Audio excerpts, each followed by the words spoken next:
Rose. Without further ado, I would like to introduce Dr. Tricia Rose.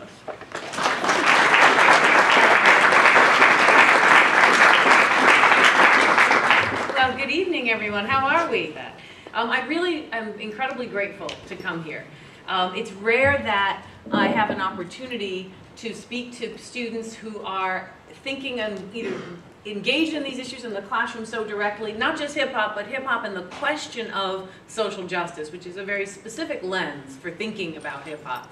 And so I'm really grateful to Scott for both inviting me and for having an ongoing series. It's a very rare thing. You shouldn't take it for granted. Those of you who are juniors and who've been coming to lectures like this for 2 or 3 years now should know that, you know, it's not a regular thing on college campuses to have both a class that's dealing with these issues, but also a constant rotating body of people taking these issues from a variety of perspectives and really helping you think about it.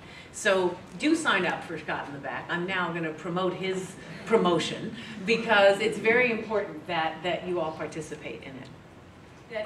That this idea that we want to imagine that it doesn't matter what we consume, particularly in popular culture. People tell me push those of you who either consume hip-hop or have a deep emotional connection to hip-hop to think critically with a slight bit of distance from what a good deal of the most visible hip-hop, the most commercially successful hip-hop, and the most seductive hip-hop produces in the world today. So I want to repeat that because I'm being very specific about what kind of hip-hop I'm talking about. I'm talking about the most commercially successful hip-hop, the most visible and accessible hip-hop, and therefore the most seductive and available hip-hop that there is. And this is not something that's limited to just the United States.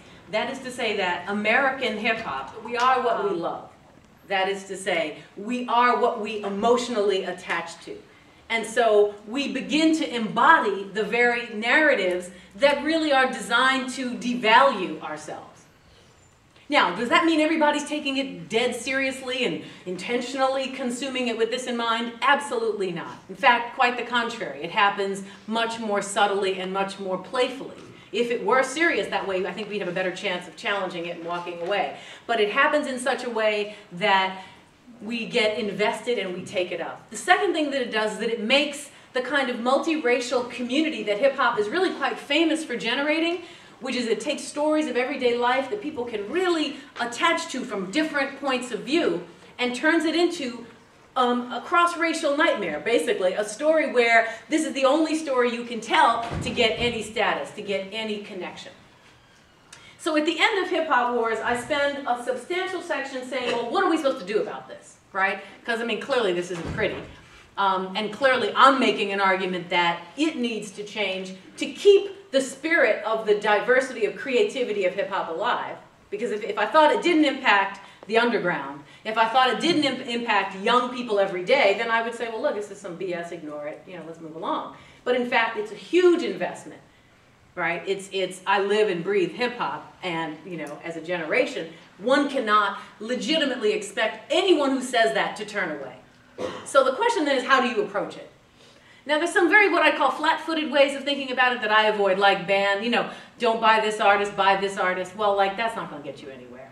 Because, first of all, you'd have to comb through every song and figure it out, and it's not going to happen. So the question then is really something broader that I want to ask you to think about. So I list 6 of them, and I'm just going to tell you a couple of them which speak to how we might approach not just hip-hop, but all of our cultural consumption, all of our social relationships, and to recognize that what we consume and what we love tells us who we are. The stories we embrace about each other, they create the language with which we connect to one another. So this is 2 of the 6 ideas that I share about what it means to reorient our minds, because what I'm really concerned about is the fact that actually hip-hop could come and go. This problem will continue unless we have a worldview that can be shaped around it. So at the end, I just want to say that, look, if you're going to participate in any kind of cultural exchange, particularly cross-racially, cross-ethnic, cross-class, it's incredibly important that we be as literate as we can. as loving and as challenging as we can, not just full out rejecting, not disparaging of the artists, because there are many artists with great talent who participate in this. It's an unfortunate thing. But to hold ourselves and each other accountable to the spirit of knowing what matters to us, so that we can be who we love and what we love, and have that love really transcend our own bodies into the care of each other. And that's what justice is. Justice is what love looks like in public, as Cornel West has said. So justice is not just a set of policies, it's what love looks like in the public sphere.